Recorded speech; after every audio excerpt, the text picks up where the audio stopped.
به نام خدا. شب چهارم هنوز به پایان نرسیده بود. شمع‌ها همچنان می‌سوختند و عطر بخور در هوا پیچیده بود. بانوی ترک آرامتر از پیش نگاهی به شاه بهرام انداخت و گفت: ای شاه، اگر رخصت دهی حکایت دیگری بازگویم، زیرا امشب دل من از رازها لبریز است. نه یک داستان، بلکه چند پرده از زندگی زنانی که در سایه عشق و طمع، شرافت و نیرنگ زیسته بودند. و شاه در سکوت سری تکان داد و بانوی گنبد سرخ دوباره لب گشود. چشم گرسنه، دل کور. حکایت مردی که همه چیز را خواست. بانو جامی دیگر پر کرد و گفت: اما گاه فریب از مرد است و زن قربانی. بشنو ای شاه حکایت مردی را که در اشتها چشمش گرسنه تر از دهانش بود. در شیراز مردی بود بازرگان، اما آزمند و همیشه طلب. 3 زن داشت، هر یک به نوبت، یکی برای لذت، یکی برای نمایش، سومی برای کار. اما باز چشمش به دختر همسایه بود. دختری خاموش، یتیم، با روسری ساده و چهره‌ای بی آرایش. مرد به زر و وعده خواست دختر را به چنگ آورد. دختر خاموش ماند. پدر بزرگ پیرش گفت: ای مرد، زن اگر به میل تو نیاید، سست‌ترین دیوار هم پناهی بهتر است از خانه تو. اما مرد نشنید. شب هنگام با نیرنگی به خانهشان رفت. اما دختر پیش از آن که دستش به دامانش برسد، خنجری از آستین بیرون کشید و گفت: جانم از آن من است. اگر نتوانستم با زبانم نگاهت دارم، با این چشمت را می دوزم. مرد گریخت و از آن شب چشمانش همیشه خونبار بود. گویند در بازار دیگر نه زنی خواست نه چشم از زیر انداخت. بانو گفت: برخی مردان دهانشان با نان سیر می شود، اما چشمشان با هیچ مهر و وصالی آرام نمی گیرد. شبی با 2 چهره. حکایت زنی با دل دوگانه. بانو رو به شاه کرد و گفت: اما بعضی زنان نه از خرد بلکه از دوگانگی پرند. نه دیو نه فرشته، بلکه آمیخته ای از هر دو. در قزوین زنی بود به نام دلارا. روزها چون فرشته بود، مهربان، خاموش، با نماز و تسبیح. اما شبها به خلوت می رفت و جام شراب می زد با کسانی پنهانی. شوهرش مردی ساده دل بود و همه را باور داشت. تا شبی به تصادف راهش به میخانه افتاد و دید که زن به ظاهر فرشته باده در دست دارد و چهره‌ای بی حجاب. دلش شکست. به خانه بازگشت و چیزی نگفت. اما از فردا به زن لبخند نزد. نگاهش با سکوتی تازه همراه بود. زن پرسید: چه شده ای؟ مرد گفت: از این پس تو را با هر 2 چهره‌ات خواهم دید. اگر خواستی بمانی، با هر 2 بمان. اما دیگر از من نخواه که یکی را دوست بدارم و دیگری را نادیده بگیرم. زن آرام از خانه رفت. بانو گفت: ای شاه، نفاق هر جا باشد، چه در زن چه در مرد، خانه را از درون فرو می ریزد. هیچ نقابی ابدی نیست. چراغ خاموش. حکایت پیرزنی که عاشق شد. بانو آهی کشید و گفت: و گاه عشق به هنگامی می رسد که دیگر سودی ندارد. در هرات پیرزنی بود به نام فروغ. عمرش گذشته، جوانی رفته و در خانه‌اش تنهایی مأوا گرفته بود.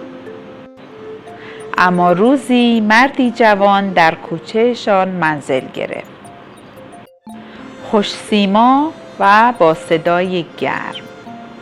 پیرزن دل از کف داد، جام شرم را شکست و نامه‌ای نوشت با بیت‌هایی از حافظ، چون اگر آن ترک شیرازی به دست دارد دل ما را.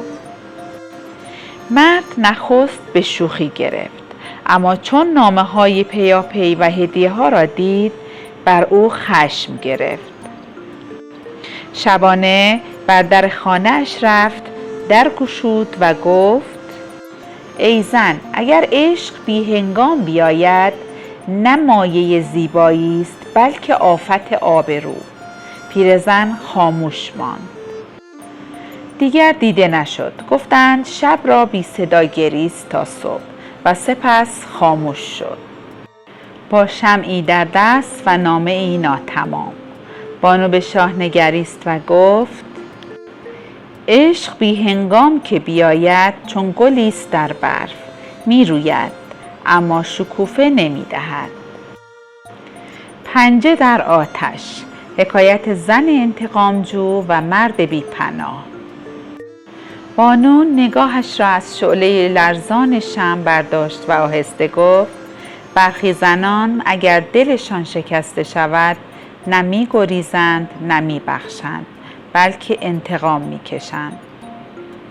و اینک حکایت زنی که عدالت را خود به دندان گرفت. در طوس زنی بود به نام شاهرخناس، زیبارو اما بلند همت. دل به مردی بست از تبار بزرگان، نامش نوذر، خوش سخن و نرم خوی. مدتی به عشق گذشت، اما چون زمان گذشت و کام ستانده شد مرد دیگر برنگشت، نه پیغامی نه نامه‌ای و نه سلامی. زن دردمند ابتدا صبر پیشه کرد، سپس سراغ گرفت و چون دریافت که مرد با زنی دیگر وصلت بسته، آتشی در جانش شعله کشید که آب هیچ چشمه‌ای آن را خاموش نمی کرد. باری شاهرخناس خود را به جامه کنیزان درآورد، خدمتکار همان خانه شد و آهسته و بی صدا دل زن تازه نوذر را نیز به خویش نرم کرد.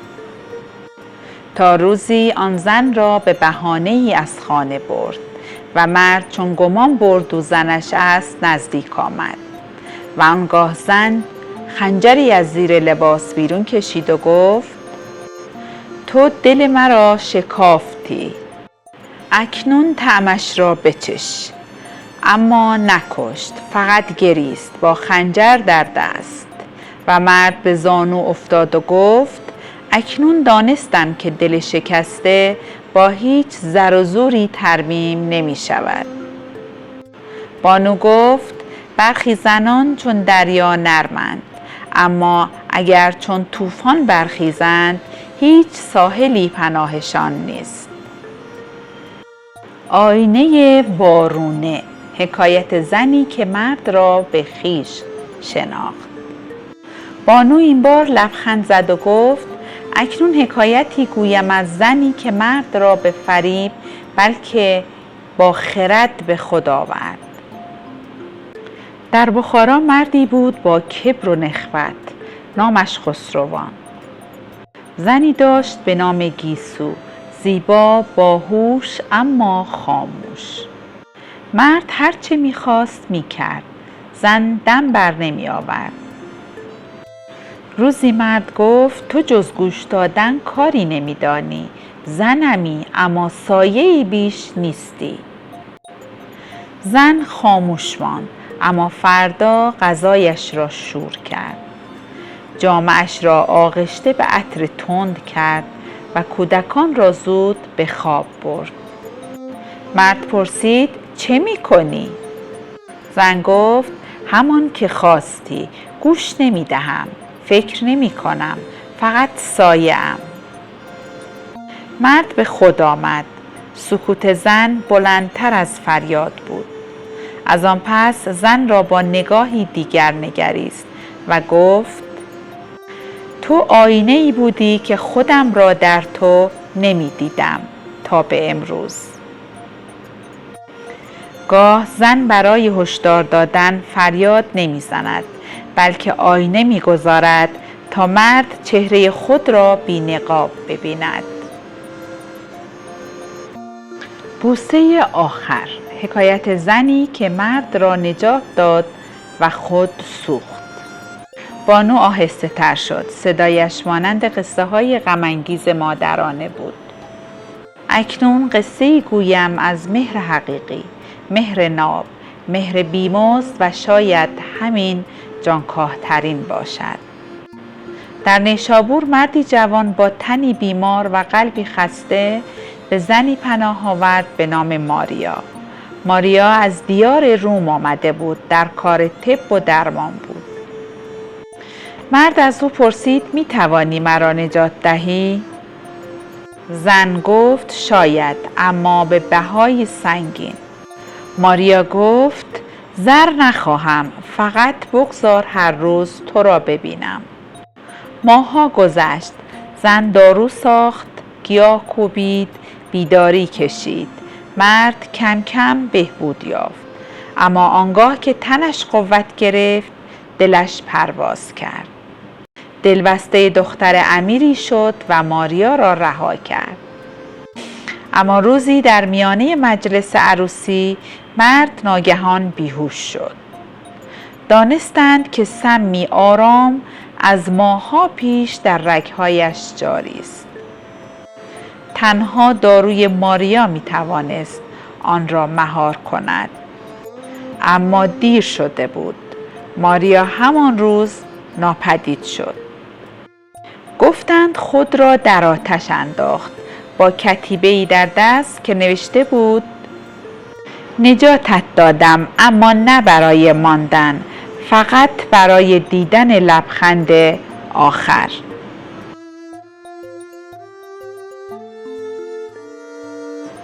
چرخ زمان و دختر کولی.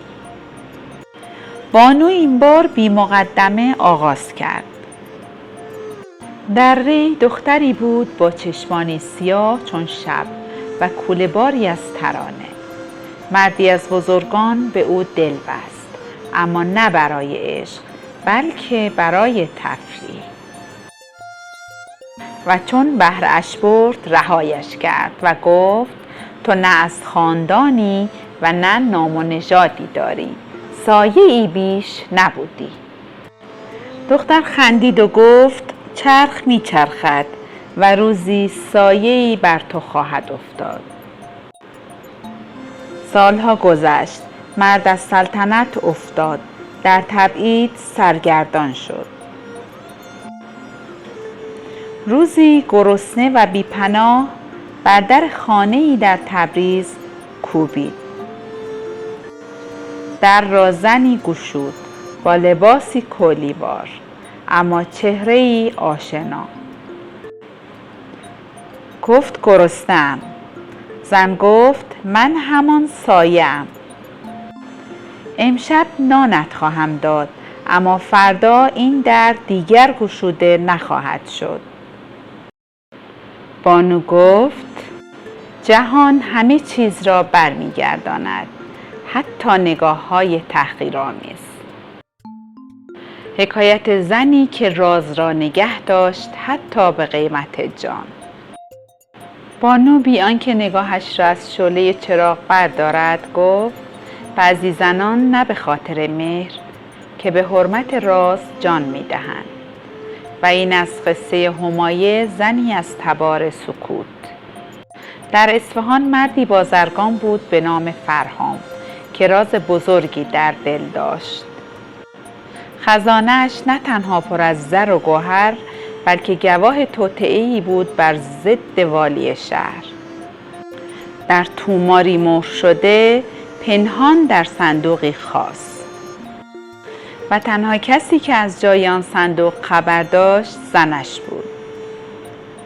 همایه زنی نازک صدا اما با دلی چون سنگ کوه. روزی دشمنان به خانه ریختند. مرد نبود. زن را گرفتند و گفتند بگو صندوق کجاست تا جانت محفوظ بماند.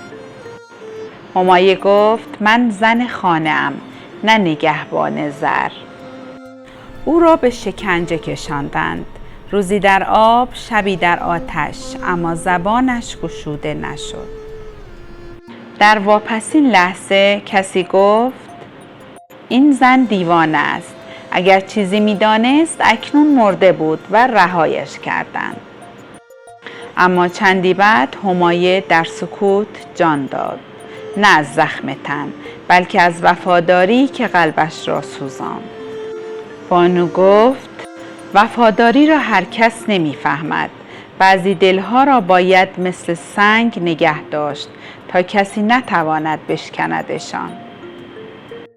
فراموشخانه عشق، حکایت زنی که عشق را فراموش کرد. بانو آهی کشید، گویی این فصل را نه از خاطره بلکه از سینه خویش می‌کشد. اکنون بشنو ای شاه از زنی که عاشق شد و بعد یادش رفت. در مرو دختری بود شاعرزاده به نام سوده، با چشمانی خواب‌آلود و نگاهی پر رمز. جوانی از دیار همدان نامش یزدان دخت بر او عاشق شد. شبی در محفلی شبانه شعر خواند و دلش را در بیتها پنهان کرد. دختر لبخند زد. از آن شب هر غروب در سایه نخلستان با هم نجوا کردند. اما چون پدر دختر از ماجرا آگاه شد، او را به سمرقند فرستاد. پسر سالها به دنبالش گشت، بی پاسخ، نامه ها نوشت بی جواب، شعرها سرود، اما صدا پژواک نداشت. 20 سال بعد مردی میان سال ژنده پوش و خاموش به کاروانی رسید. در آنجا زنی دید با چهره‌ای آشنا. سوده بود، اما اکنون همسر تاجر بزرگی شده بود با فرزندانی نیکو. زن بی احساس گفت یادم نیست، شاید خواب دیده ای، و برگشت. مرد آن شب دیگر نخوابید، تا صبح اشک ریخت، نه از فراق بلکه از اینکه یاد عشق میتواند چنین خاموش شود. و بانو گفت بعضی عشقها جاودانه‌اند و بعضی چون مه در آفتاب بی صدا محو میشوند. شب به واپسین لحظاتش نزدیک شده بود. شعله شمع باریک شده و نسیمی از پنجره در خزیده بود. بانو جام آخر را در دست گرفت ولی ننوشید. نگاهش را به بهرام خواند و گفت ای شاه، ای بهرام گور، ای که از گنبدی به گنبدی در پی راز و روشنی می‌گردی. امشب نه من نه این قصه ها برای تفرج گفته نشد. هر زن در این شب آینه ای شد تا چهره خود را ببینی. چهره ای که گاه در دل زن دانا پیدا بود و گاه در نگاه زن خاموش، گاه در اشک زن وفادار و گاه در فریب‌هایی که خود نیز باورشان کرده ای. بهرام سکوت کرد. برای نخستین بار نه به سان شاه بلکه به سان مردی خاموش نشسته بود و به دل خویش گوش می‌داد. بانو برخاست، جام را بر زمین نهاد، در برابر شاه تعظیم کرد و گفت گنبد سرخ نه خانه گناه بود و نه سراچه عشوه‌گری. اینجا شب بیداری بود و تو اکنون اگر بیدار شوی شاید شاهی شوی که در تاریخ نه با شمشیر بلکه با داناییش زنده ماند. بهرام آهی کشید، برخاست و آرام از گنبد سرخ بیرون رفت و خورشید روز پنجم سر از افق برآورد. و چون بهرام از گنبد سرخ بیرون آمد، گویی نه گامی از بنای گچکاری شده برمی داشت، بلکه قدم از خود دیروز می برید. صبح برخاست، اما در دل او هنوز شب مانده بود. نه شبی از شهوت و شراب، بلکه شبی از شناخت، نه از زنان بلکه از خویش. آیا آن همه قصه فقط برای شنیدن بود؟ یا آینه هایی بودند تا در آنها پادشاه نه تاج بلکه ترک های درون خود را ببیند؟ بهرام دیگر همان شاه نبود. نقاب از چهره برداشت، در آینه نگاه کرد و گفت: من بهرامم، پادشاه 1000 گنبد، اما بی گنبدی در دل. و سوگند خورد تا حکمرانی کند نه به تیغ که به فهم، نه به لشکر بلکه به دل مردم.